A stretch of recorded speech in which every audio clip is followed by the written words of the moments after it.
I didn't finish reading over my notes. Hold on. I didn't write any notes. I'm just going to comment on what you say. Oh, God. Well, I don't know all the stuff. Well, you're the one picking these difficult topics to talk about. No. Yeah. I didn't say anything about atomic bombs. Yes, you did. You said World War II, and I literally just tossed out something like development of the atomic bomb. And you were like, yeah. Yeah, I'm going along with you. I didn't pick that topic. You did that. I wouldn't have done that one. There's a lot of science behind this. Well, then yeah, which is why I thought it was the reason you said yeah. I'm not a physicist. You said I like history. Then become one. You said that. You said I like history. We haven't prepped anything else. This is the only thing we've prepped. I didn't even prep this. That's what I'm saying. I have no investment in this topic. I can switch really fast without it hurting my feelings. I'm a busy man. I live a busy life. Anybody out there who is interested in being a co-host on this show, reach out to me, please. From arttoadams@gmail.com.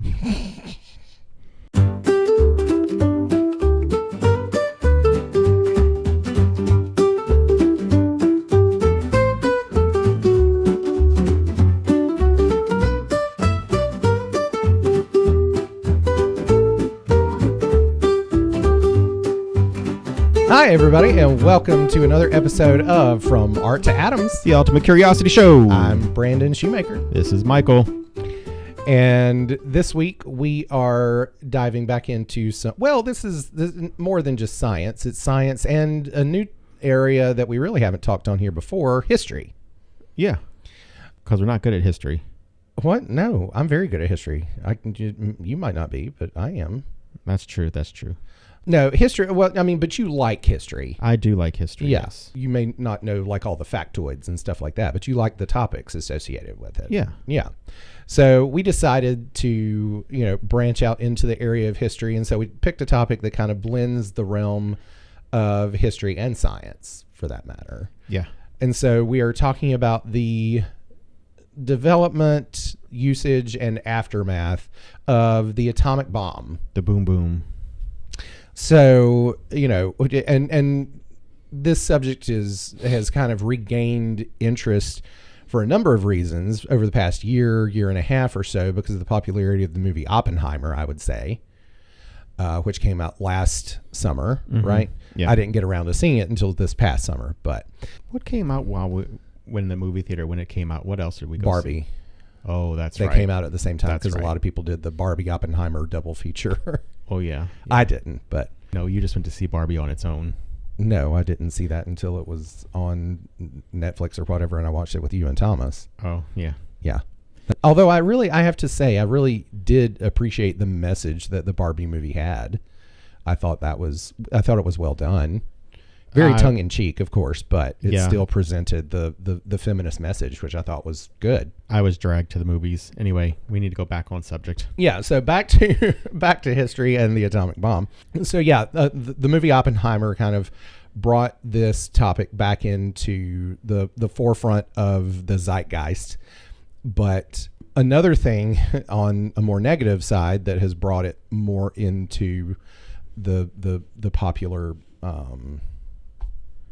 what's another word for zeitgeist? I hate it when I do that. I don't even know what that means. The zeitgeist is like, the collective popular mind, hive mind of the time, like current affairs, the current thinking.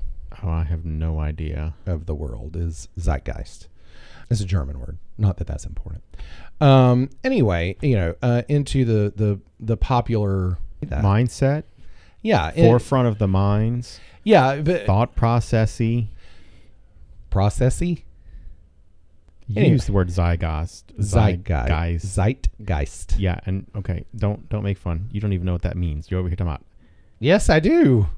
But you can't think of another way of saying it. I know. I do that all the time where I think of a big word, but then I can't think of a simpler word that means the same thing. Usually because the word that I've picked is the right word for what I'm trying to say, and then I can't think of any. Anyway, not the point. I'm going to delete all of this. I don't think you should. Keep all this in? I think you should. Have mercy. Okay, well, if I do All right, what? Uncle Jesse. Oh, have mercy. No, that's have mercy. Oh God, no, that was awful. No, that was awful. I would definitely. It was awful when he did it. That's true. It was. Love me some John Stamos though, but yeah, have mercy was always kind of really. Anyway, we didn't talk about the other sort of elephant in the room for this week, and that's the fact that it's our first week that we are doing video for the podcast. We attempted it last week. Oh my God, I forgot we have the cameras on us. Yay! Finally! You've forgotten. There you go. No, I'm over here just not even really paying attention to you. That's the point. I'm not paying attention, but you know what I mean? Like I'm working on you're supposed to pay attention to me. You're not supposed to pay attention to the camera. Well, yeah, I'm not even paying attention to the camera. Good. Because last week you were voguing and stuff in it. When we first that was turned just it practicing. On. Okay, for your Saturday night.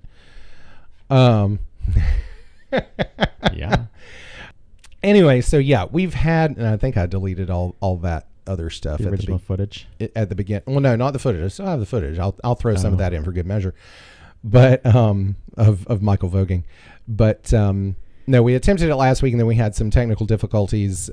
So this week should be the first official week that we actually have video for the podcast. We've had a YouTube channel since the very beginning, and it's been updated weekly with the latest episode to drop at a little after.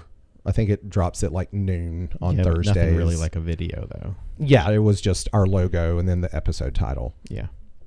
So, but this week we are here. We are live. Well, not live, but we're live, but not at the same time as you're watching this. So we're also alive. So, that's what I said. We're alive, but we're live. I mean, we are live right now. We are recording. This is a pre-recorded podcast, but it's live for us because we're here because we're live moment. Yes. Anyway. All right. So there's that. Back to so you remember last week we talked about our listeners from around the country. I mean from around the world. Yes. We have a new country that has at least 2 people that have listened. G'day, mate. Thanks for listening all the way from Australia, from the down under. That is so stereotypical American. I know. I wasn't going for most authentic. Just don't insult them. What? I'm just saying. That's American stereotypes. Fine. Are like the worst thing. Anyway, go for it. Anyway, g'day, and thanks for listening. Anyway, I learned everything I know about the Australian accent from Priscilla, Queen of the Desert. What? You'll be a frock on a rock. Yeah, the last 2 parts of that we can say. Since we are a censored podcast. Or a clean podcast, I guess you could say. Although I did have to censor myself in the last episode, or next to last episode. I don't remember now. All right. So the atomic bomb in history, of course, it started with our good old friend, our favorite physicist from history, or mathematician from history, Albert Einstein, when he, made the calculations that discovered that it would be possible to create a nuclear fission weapon. Mm-hmm. But, that's the interesting thing about Einstein making this discovery. He told the American government about the discovery basically because he felt a sense of obligation, because he knew that if he had realized this, then other mathematicians and other physicists around the world would make the same figure it out. Realization and inform, the Axis governments as well. So, he didn't do it because he wanted the bomb to be made. He did it because he, wanted to make sure that it was at least in the hands of the Allies. Yeah, but to be fair, what did he think they were going to do with that information? Well, I mean, that's the thing. He knew they were going to build a bomb with it, but again, he felt a sense of obligation to to let them know that this was a possibility and to say, you know, hey, I'm not the only one who's going to realize this. Mm-hmm. All right. So then you have, you know, the Manhattan Project, which starts up, and that was headed by Oppenheimer. Mm-hmm. But there are a number of things that if you look at in the development of the atomic bomb that are really kind of really impressive and groundbreaking, unrelated to the actual bomb being built. You know, when you think about the fact that at Los Alamos, they essentially built an entire town just for the people who were working on the project. Well, they did the same thing in Oak Ridge, though. Well, yeah, they did. Well, but that's the thing. You know, you had Oak Ridge in Tennessee and Los Alamos in New Mexico. Mm-hmm. And I forget, what was Oak Ridge responsible for doing? Which aspect of it were they doing? That weren't they responsible for like building a specific component of the bomb or something? Because Los Alamos was the main place where they were working on it, but then Oak Ridge was doing something. Oh, were they refining the uranium? I think they were either doing that or they were mining it or something. I think they had part of the actual like radioactive chemistry aspect of it. Yeah. Google it and see, because like I said, I don't remember. But I want to say it was something like that, like they were enriching the uranium or something like that. Clinton Engineer Works was the production installment of the Manhattan Project that produced the enriched uranium. Okay, yeah. So, but yeah, they built entire towns so that, you know, these scientists and engineers. Well, not just that. You also had a lot of females working on the project also. So they were secretaries and, yeah, you know, everything that you would need for a project this big, but also this secretive. Right. You know, they went directly into Oak Ridge, which was basically nothing. Yeah. For that purpose of it being secretive and kept secret. Well, and the same thing with Los Alamos, just out in the desert where there was nothing. So, you know, they go in and they build these entire towns, you know, on one hand, yes, to keep them isolated, but also so that the scientists and engineers could bring their families with them. You know, I mean, they had, you know, they were raising children in these, you know, government towns. Yeah. That were built specifically for the purpose of constructing the first atomic weapons. Well, I'm looking at Oak Ridge. It was selected also because of the location in the mountains where they were actually, the TVA was in there. There's access to water. Tennessee Valley Authority. Yep. Sorry, I guess living where we lived. Yeah. In Knoxville, we just say TVA, but yeah, it's kind of weird that we never actually drove out there. I know. I was thinking about that. I was just looking at the map of it, of where it was at, and I was like, this is like right around like the corner. It was right there. Yeah. I mean, because people would always talk about, you know, I had to go to Oak Ridge today. I know. We should have. So, yeah, we used to live in Knoxville for a little under a year. And that's literally just what, like, I don't know, 20 miles, if that, away from Oak Ridge? No, not even that. Looking at this map, it's probably about maybe 10 miles. Yeah. And somehow we, as much of nerds as we are, we never made our way there while we lived there.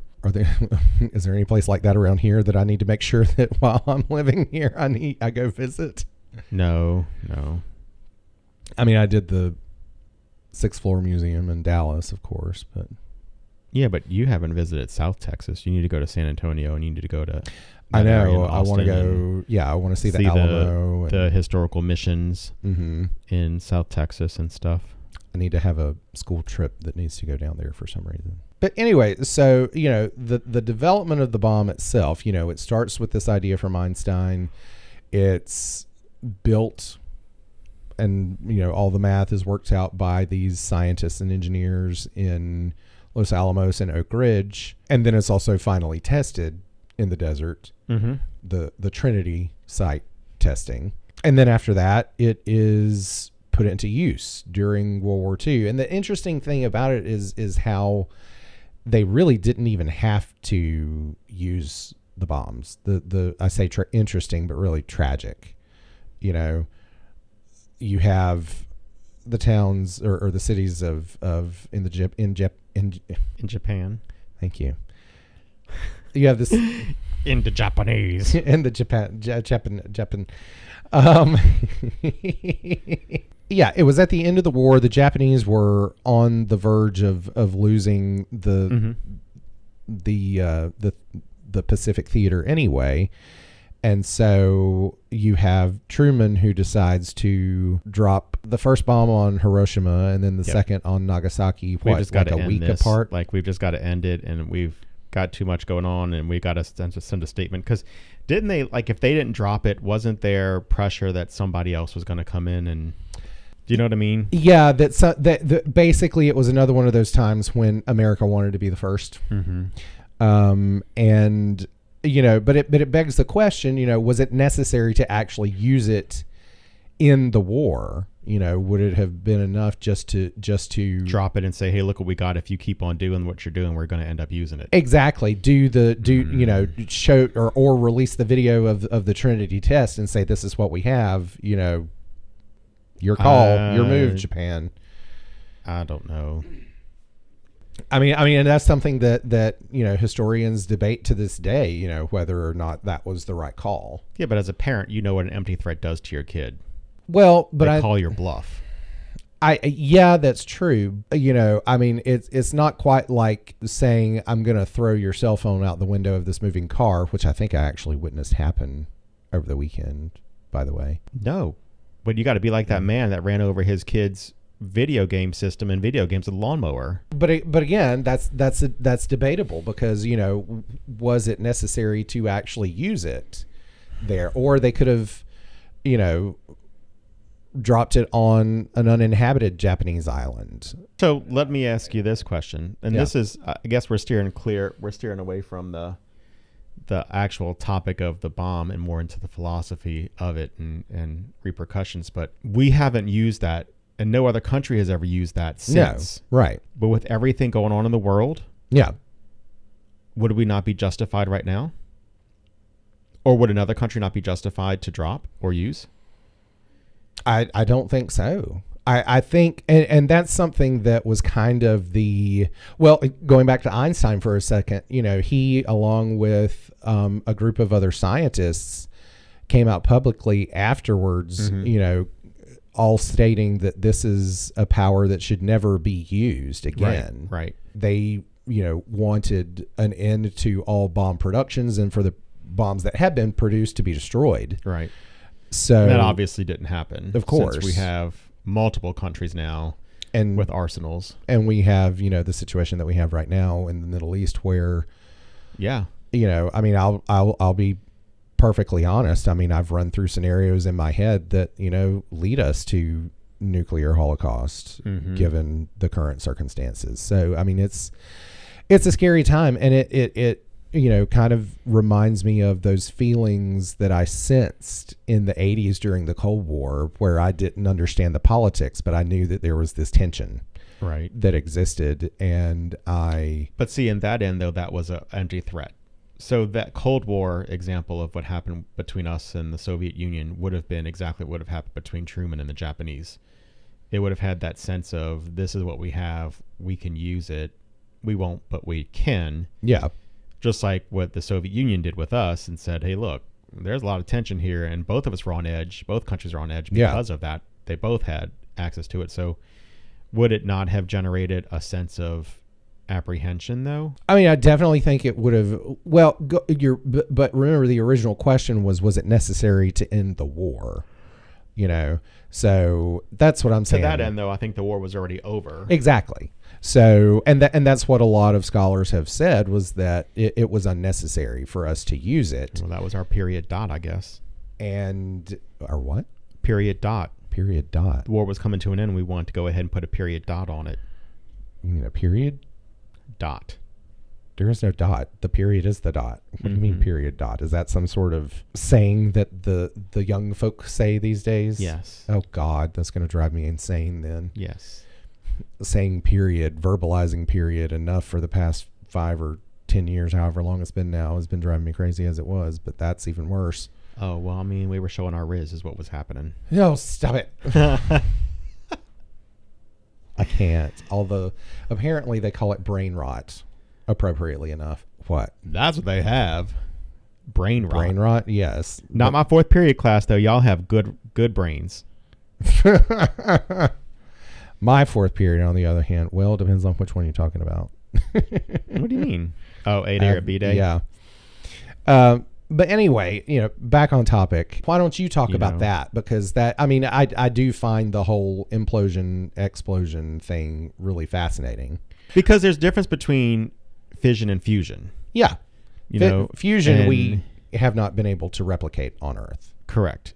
Because that's what the sun does. Fusion is what happens in the sun that right, combines hydrogen into helium atoms. And so the science behind the bomb is interesting as it is, just because you have an element like uranium, which is radioactively unstable, and you bombard it, I guess, with the implosion component of the bomb, which is sort of like a traditional explosion, but it's focused inward on this uranium core, which is what causes that's what starts the chain reaction of splitting the uranium atoms, which is, so you split one uranium atom and it bombards the atoms next to it, which starts that chain reaction, which is how you get this immensely explosive, very fast, very result. large explosion. Yeah. Do you know who the originators of the fusion or fission reaction was? Like, who discovered it? Is that not what Einstein No. did? Then what was Einstein's contribution? What was it exactly that did he just discover the math that it would be possible, or In bomb form, yes, I think. Okay.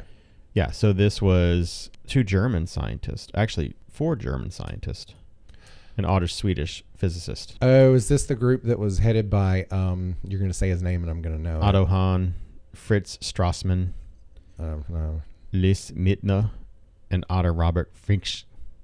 Never mind. None of those names I know. Yeah. I was thinking of, I forget. It doesn't matter. Well, this is in 1938. Now, I find it odd that Hahn was the only one who was awarded the Nobel Peace Prize in Nobel Prize in Chemistry for the discovery of fission.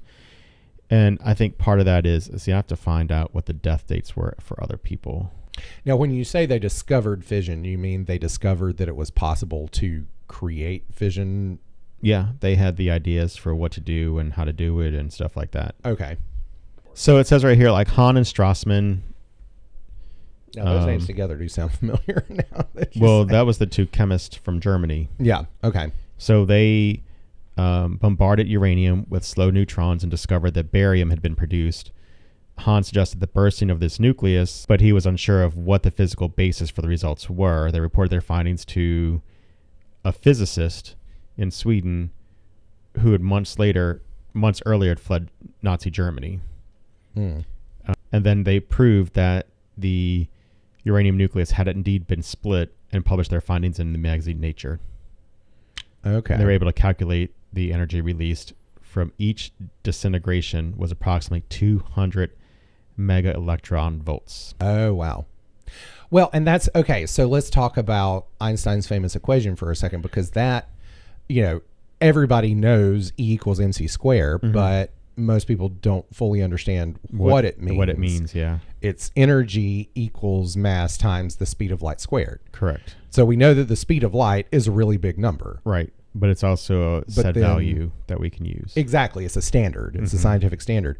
So that number is already being squared. So it's multiplied by itself. So that's a huge number. Correct. And then that's multiplied by the mass of whatever it is you're trying to find the energy in. So you're talking a huge number for a relatively, because even if your mass is 1, that huge number times 1 is still going to be a huge number. Exactly. So when you realize that you're talking about the amount of energy that is contained in an amount of mass, it's astronomical. Yeah. Literally. Once you wrap your brain around that part, that's where this ginormous explosion from this relatively small, because the uranium spheres were about like this. Yeah, like a tennis ball size. Golf ball size. No. Like a softball, I think. Oh, about the same size as a tennis ball. It's bigger than a tennis ball. Okay. Tennis ball's the same size as a baseball, but a softball's bigger. Anyway, ask Marcel. She'll know. I know what softballs are.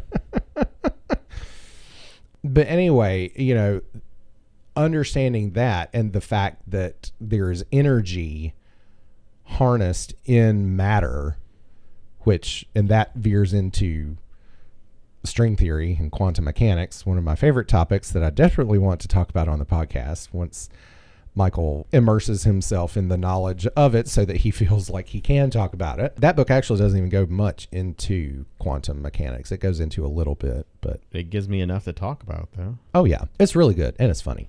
I'm just looking at when the Trinity bomb went off. Yeah. We're 79 years away from that. Wow. Next year will be 80 years. Yeah.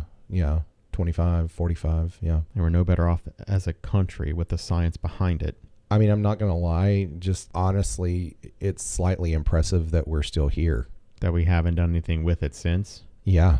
Because, but that's what I want to get into next is really, so what was the aftermath of it? Obviously, we know the aftermath of Hiroshima and Nagasaki and the devastation of those two cities. Mm-hmm. But universally. Yeah, when you look at it in terms of, what was the aftermath on the entire world. I mean, even when you go into the next set of like test sessions, I guess. Even when you go into the next test missions of when they started testing them at sea. Mm-hmm. The first one that they did was at Bikini Atoll. Did you know that Bikini Atoll was inhabited? No. It was not just a barren island where nobody lived. There was a tribe of people who lived there, and they had to be relocated. The American government basically said, hey, we're going to move you off to this other island. Take all your stuff with you because you won't be able to come back. Thanks. And this on Columbus Day. Yeah, I mean, how appropriate. We're really good at just relocating people and coming and take what we want, aren't we? Well, exactly. I mean, and you think about, us doing that to the Native Americans and whatnot. But yeah, I mean, recent as that was, well, and probably all of those, I mean, I know that specifically for Bikini Atoll, but probably all of those tests that were done at different places and whatnot, mm-hmm. were, they would have to relocate people. So just not even look at the people aspect of it, though. Think of the nature aspect. What other animals and organisms died because of that right there? So I watched a documentary specifically on Bikini Atoll and how it was done last week, and it was pretty brutal because they relocated the natives, but the sailors, they didn't even really give the sailors protection because so they set up these test ships because they wanted to see how what the damage would do to a vessel, right? Mm-hmm. And so after the test, they had sailors go aboard these vessels and inspect the damage and stuff. And mm-hmm. the part that you're not going to want to hear, they had animal test subjects that were tied up on the ships so that they could see what the effects were on them. So anyway, but they sent the sailors onto these ships without any protection, any kind of coverings or anything like that. Now the higher ups had like covers on their shoes and were wearing gloves and things like that. But then the sailors were just expected to go without any kind of protection, and they had no idea what they were walking into. And they, most of them, for that matter, developed cancer, and many of them died as a result. One thing that I didn't look into that I would be interested to find out is if they were able to ever sue the government or the Navy for that. I don't think they sued. I bet you they probably paid some kind of restitution to the families. I mean, even if they did that, I would feel a little bit better about it. They should have done something, though. But then, of course, that leads us into the Cold War, and the height of the Cold War, of course, was the Cuban Missile Crisis, mm-hmm. where you have what they thought were nuclear missiles being moved into Cuba, which, granted today mm-hmm. we have intercontinental ballistic missiles, ICBMs, that can just, reach us no problem from wherever. But when were ICBMs first developed, I wonder? I don't know. I looked up the Russian, like when did Russia develop its first or drop its first bomb was actually in 49. So it was actually 4 years after. Yeah. I'm looking up something right now about, because there was the Julius and Ethel Rosenberg. That's what I was thinking about. Oh, yeah, the spies. Yeah. Because when you think about that, they're the reasons why Russia was able to develop its bomb as fast as they did, because... Yeah, they stole the plans Mm-hmm. and gave it to him. And that was, so, okay, every time that I've ever taught the Crucible, that's always a lesson that I go into, because we talk about the Cold War and the Red Scare and how it really started with Julius and Ethel Rosenberg, because they were not Soviets. They were Americans. Yeah. Who the Soviets were able to get to. Sympathizers. And to, I don't even think they were necessarily sympathizers. I think they just did it for the money. Well, because the Soviets, paid them to I'm trying to get think. that. Wasn't there a movie about them recently, though? I don't know. Their children are still alive. Really? Uh-huh. Oh, wow. I wonder what it's like to live with that legacy. They wrote a book in 75 called We Are Your Sons, the Legacy of Ethel and Julius Rosenberg. Oh, wow. Their current position is that their dad was legally guilty of the conspiracy charge, though not of atomic spying, while their mother was only generally aware of his activities. But she was executed still. Yeah.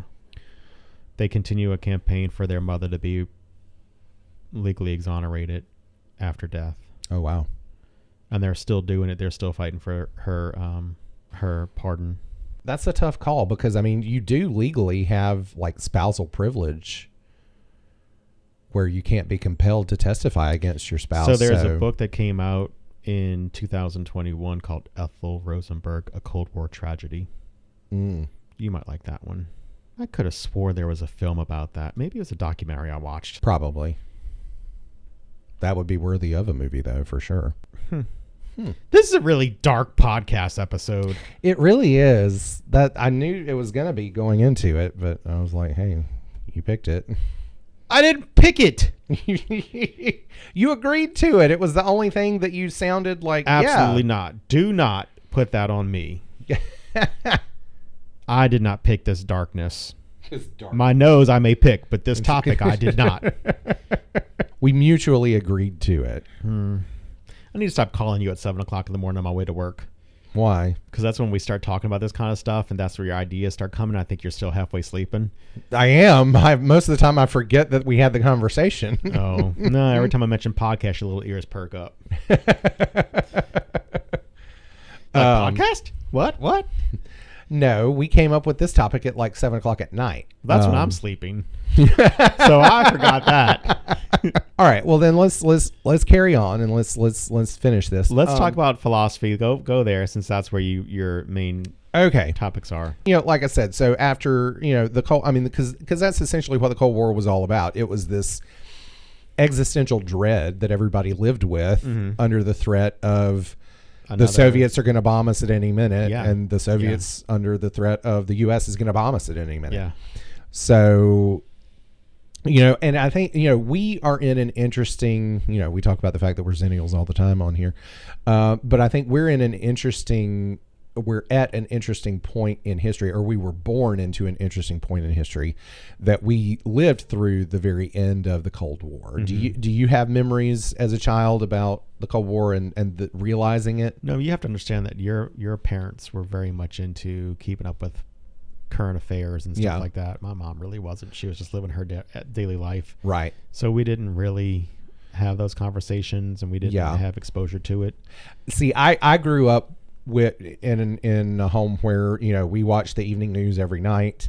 Yeah. And I remember there were a few times when mom would kind of quietly tell dad, change the channel during the news. And so they tried to kind of shelter me from it, but there were certain things that like I said, I just had this sense of unease that I knew tension. I was this tension that I was not supposed to have firsthand knowledge of, but nevertheless I could sense it. And it really wasn't until after the Cold War ended into the 90s, as I got a little bit older and started to understand it, that it really kind of dawned on me, like this sense of, oh, holy crap, that's what I was experiencing, what I was living through. And it was through, of course, like movies, like, did you ever see the Matthew Broderick movie War Games? Mm-hmm. Yeah.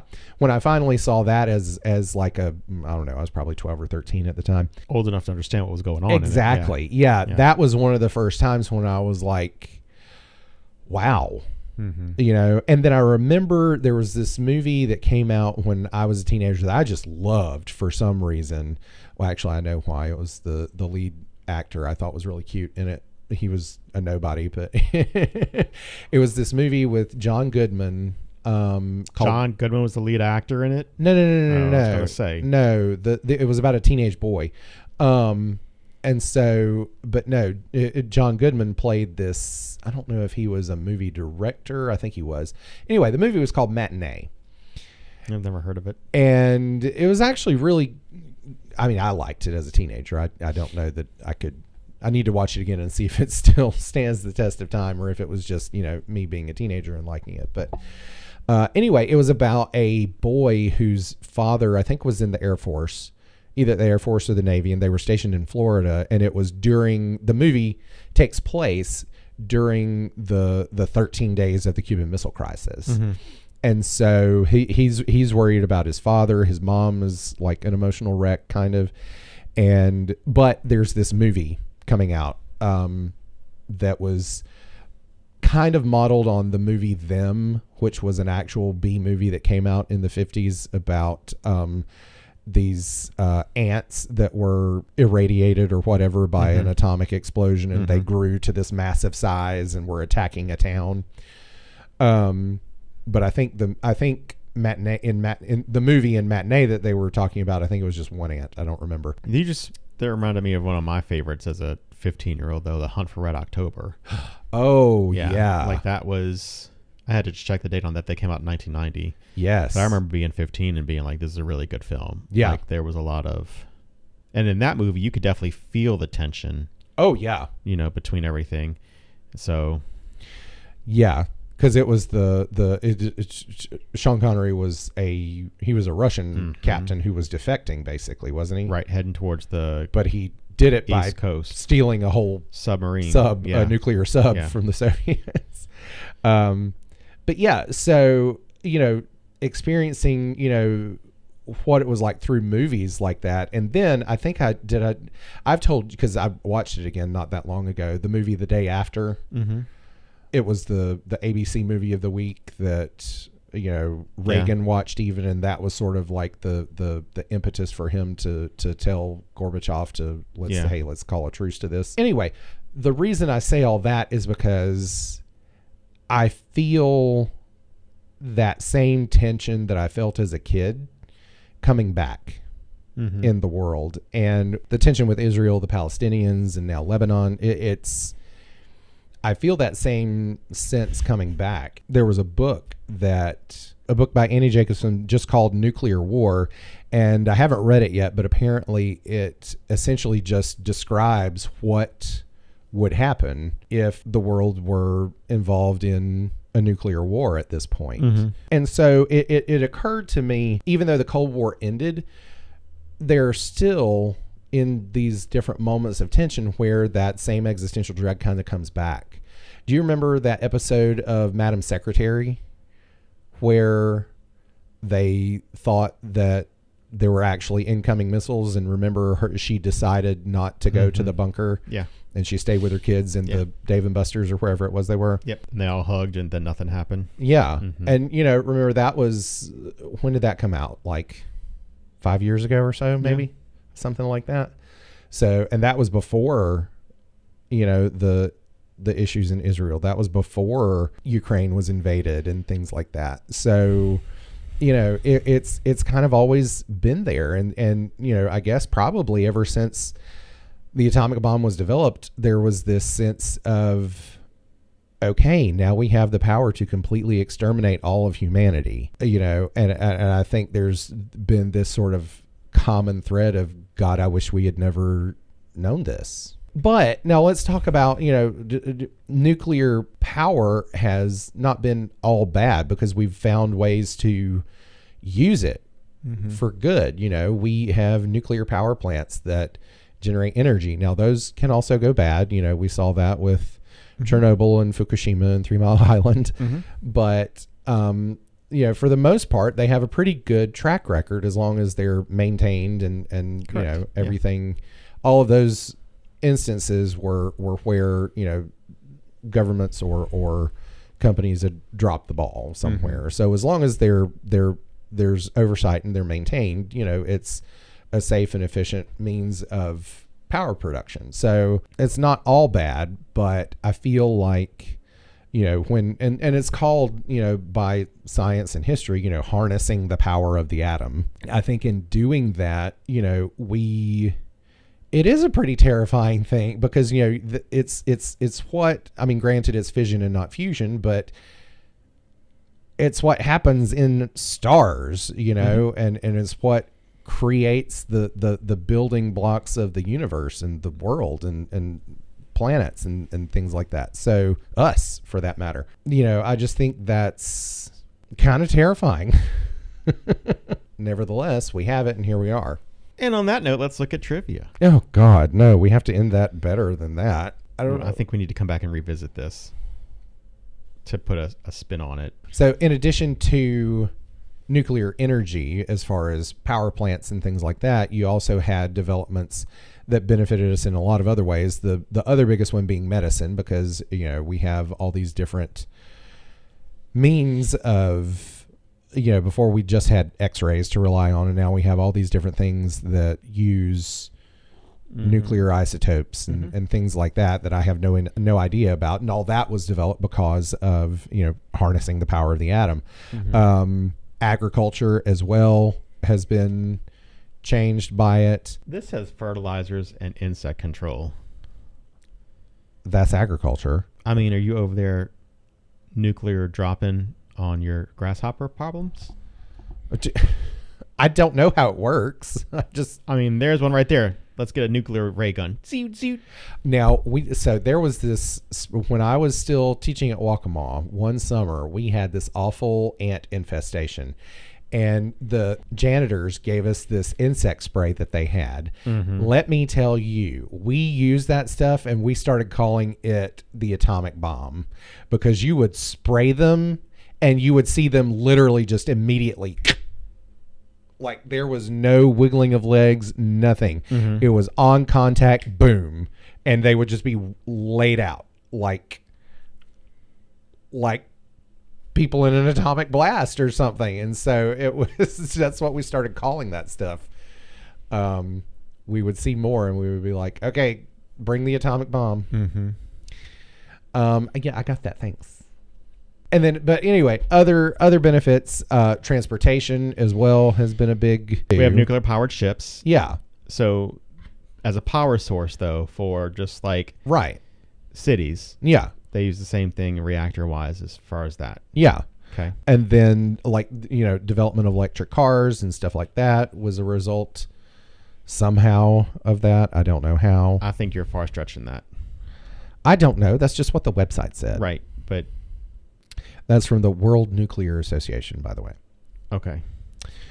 So anyway, our point, you know, we want to end on a high note, of course. So, you know, yes, atomic bombs bad. It's hard to end on a high note on this subject. I know, but especially with the way the world is. I'm trying here, man. Work with me. But anyway, you know, yes, the atomic bomb bad, but other discoveries that we have made through nuclear technology have and do benefit us in today's world. Yes, because I use nuclear energy right now. I mean, we probably are. I don't know what power plant. Texas.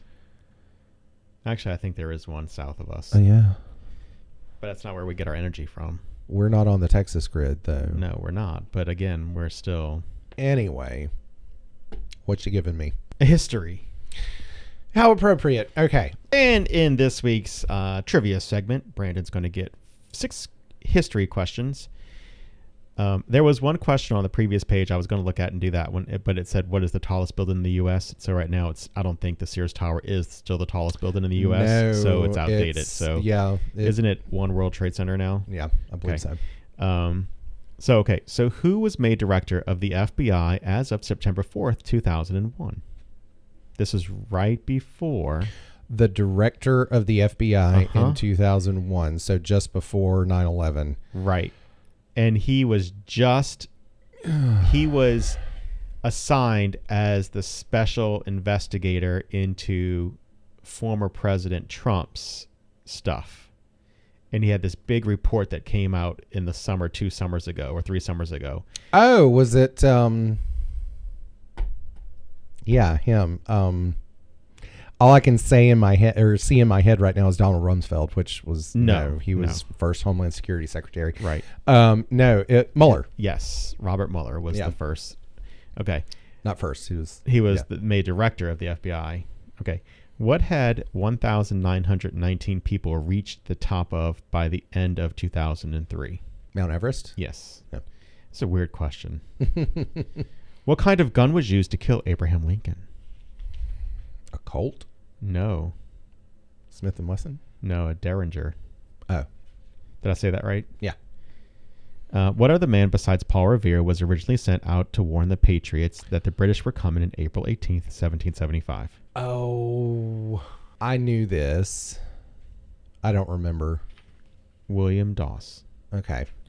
What was Al Capone's nickname? Scarface. Is that what the movie's about? No, the movie is about. I've actually never seen Scarface. Me neither. But no, it's about another like modern gangster of that time. Okay. Anyway. Which king was crowned in Scotland in 1651?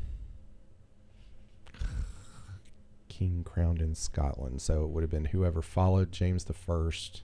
Well, it's not a James. That wasn't Charles, was it? Charles the First? The second. Second. Mm-hmm. Oh, so then was he? I forget where that falls in the whatever that was called. Let me pick my page real fast. Hold on. No, you're not picking your page. Ooh, I know this one. How many bits are there in a byte? Bits is past tense. Byte is present tense. What? No. I mean, if I bit you, that's past tense. I mean, yeah, but it's not even that kind of a byte. It's a BYTE. I don't know how many. I think it's 8. Let's see if I'm right. 8 bits to a byte. Uh-huh. Yes, it's 8. That's a cool song title. 8 bits to a byte. That's a drinking song right there. Number 2. What common garden flowers are fed to chickens to give their skin an appealing golden color? Dandelions. No, close. Marigolds. Oh. What flaming dessert was created at Brennan's restaurant in New Orleans in the 1950s? Bananas Foster. Mm-hmm. Now I want some. Number 4. What alternative name for black cumin is... let me start that over. What alternative name for black cumin is also the name of a TV cook? A TV cook is a modern TV cook? I mean, she's still on, yeah. I have no idea. You probably won't get this because you don't watch the Food Network ever, hardly. Who is it? Nigella. I don't even know who that is. Nigella Lawson, you don't know her? Mm-mm. Oh, yeah, she's a TV cook. Number 5. What did Clive Sinclair call the world's first pocket calculator launched in 1972? What did he call the first pocket calculator? He invented it, I'm assuming, or marketed it at least. The first pocket calculator? Was it a Casio? No, it's the model name, I guess. I don't know. The Sinclair Executive. He named it after himself. The hoity-toity. Do you happen to have your Sinclair? Your Sinclair Executive model. Oh. What tool did Charles Monk invent? Moncke. Oh. The hoe. Think about it. Moncke. Maybe his last name is Charles Monkey. Monkey wrench. Yes. Okay. Monkey wrench. All right. Okay. That does it for this week's depressing and downy episode. I will try to edit this to be as up as it possibly can. Next week, we promise to be... We will choose a lighthearted topic that is free of death and dismay. Yes. Ooh. All right. That does it for us this week. Thanks so much for listening. Hope you join us next week. We hope for seriously after this one, yeah. We want really you to come back. We promise it'll be a lot better. We will not go depressy on you. Bye. Bye. You've been listening to From Art to Atoms, the Ultimate Curiosity Show, episode number 11. Your hosts are Brandon Shoemaker and myself, Michael Folse. The show is produced by Brandon Shoemaker and is available on Apple Podcast, Spotify, Amazon Music, iHeartRadio, or wherever you get your podcast. Be sure to subscribe to the show to stay up to date on all of our latest episodes and news. If you have any questions, feedback, or suggested topics you'd like for us to dive into, don't hesitate to reach out. You can reach us at FromArtToAtoms@gmail.com. We would love to hear from all of our listeners, and we value all of your input.